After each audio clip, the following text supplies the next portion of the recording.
The sound of roaring engines and clinking glasses filled the smoky air of the Iron Den, a biker bar on the edge of a lonely Arizona highway. It wasn't the kind of place anyone expected to see innocents step through the door. Grease-stained boots, leather jackets, tattoos, and scars. This was a sanctuary for people who had seen too much of the world and didn't trust it anymore. But on that scorching afternoon, the door creaked open, and a tiny figure stumbled inside, gasping for air. She couldn't have been more than 7. Her shoes were worn out, her pink backpack hung off one shoulder, and her trembling hands clutched the strap like her life depended on it. Every rough head in that bar turned toward her as she croaked out, "Please, somebody help me," before collapsing onto the sticky floor. For a few seconds, no one moved. Even the jukebox in the corner seemed to go silent. Then one of the bikers, an older man with a graying beard and cold eyes, set his beer down and rushed to her side. That man was Mac Grizzly Dalton, the leader of the local biker chapter known as the Road Wolves. He'd spent most of his life running from things, bad choices, broken hearts, and worse mistakes. But in that moment, something about that little girl's faint cry cracked something open inside him that he hadn't felt in years: humanity. If you believe in kindness, second chances, and the power of doing what's right, please like, share, and subscribe to the channel. Your support helps us keep telling real, emotional stories that matter. Mac lifted the girl carefully onto a bar stool while the others cleared space. Her face was pale, and sweat dripped from her forehead. He grabbed a damp rag and gently pressed it to her cheek. "Hey, kid," he muttered, voice rough but soft underneath. "You all right?" She stirred, mumbling something about her mommy in the woods. Then her small hands clutched the pink backpack so tightly that her knuckles turned white. Whatever was in there, she didn't want to let it go. "Get the doc," Mac barked, and one of the bikers sprinted out to fetch Doc Harris, the local mechanic-turned-medic who patched up the gang after bar fights.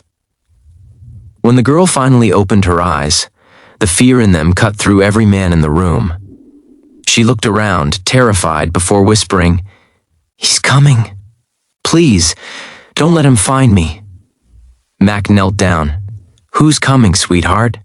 The girl swallowed hard, eyes darting toward the door as if expecting it to burst open any second. "The bad man. He hurt Mommy. He's looking for me." The bikers exchanged uneasy glances. Tough as they were, none of them liked the sound of that. Doc Harris checked her vitals and said she was dehydrated but okay. Still, when Mac asked for her name, she hesitated before whispering, "Lily." Then she hugged the pink backpack close again. "I can't open it. Mommy said it's for someone good, someone who can help." Hours passed, and the bikers learned that Lily had been hiding near the woods behind the highway. Her mother had been attacked at a nearby motel by a man she called Uncle Dean, though she wasn't sure that was his real name. She'd run until she couldn't anymore, ending up at the only lit building she could see, the Iron Den. Mac felt a strange pull toward her story. Something deep inside him recognized that kind of pain, the kind that doesn't just break you but teaches you not to trust the world again. Years ago, Mac's own daughter, Jenny, had died in a car accident while he was behind bars. He never got to say goodbye. Maybe that's why seeing Lily there, broken and scared, felt like a second chance the world was giving him, even if he didn't deserve it. That night, the bikers kept watch in shifts. Mac sat near the door, his hand never far from the pistol on his belt. Around 2 a.m., headlights appeared outside. A rusted pickup truck crawled to a stop, and a man stepped out. He was tall, with a mean face and eyes that burned like cheap whiskey. "Looking for a little girl," the man said when Mac met him at the door. "Ran off earlier. My niece. Been scared out of her mind, poor thing." Mac didn't blink. "A niece, huh? Then why she got bruises on her arms and fear in her eyes?" The man's expression darkened. "You saying I hurt her?" Mac's voice dropped. "I'm saying you should get back in that truck before something bad happens." The man sneered. "You bikers think you're heroes? You're just trash with engines." Mac stepped closer until their faces were inches apart. "Maybe, but this trash protects its own. The man spat near Mac's boots, then stormed off into the dark. But something about the way he smiled before driving away made Mac's gut twist. That wasn't over, not by a long shot. The next morning, Lily was up and eating pancakes in the bar's kitchen. She smiled for the first time, syrup on her chin, and the bikers couldn't help but laugh. It was like watching sunlight pour into a room that had forgotten what warmth felt like. But when she set her backpack on the table, the room went quiet. "Can we open it now?" she asked. Mac hesitated, then nodded. Lily slowly unzipped it, and inside were stacks of paper money, neatly bundled with rubber bands. Everyone froze. There had to be over $50,000 in there. Beneath it was a small note, folded and worn. Mac unfolded it carefully. It read, "If you're reading this, please take care of my daughter. We were running from a man who won't stop until he finds us. This money was meant to start a new life. Please, keep her safe." Anna Mac's throat tightened. The mother hadn't made it. He looked at Lily, who was staring at him, waiting for an answer she already knew deep down. He knelt beside her and said softly, "We'll keep you safe, Lily, I promise."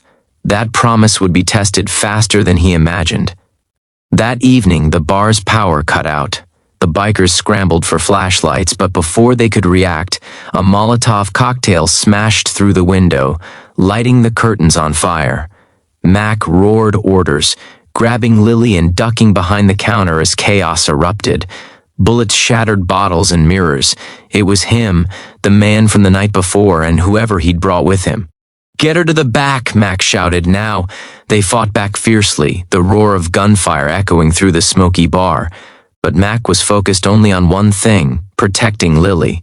When it was over, 2 of his men were wounded, the attackers were gone, and the bar was half in ruins.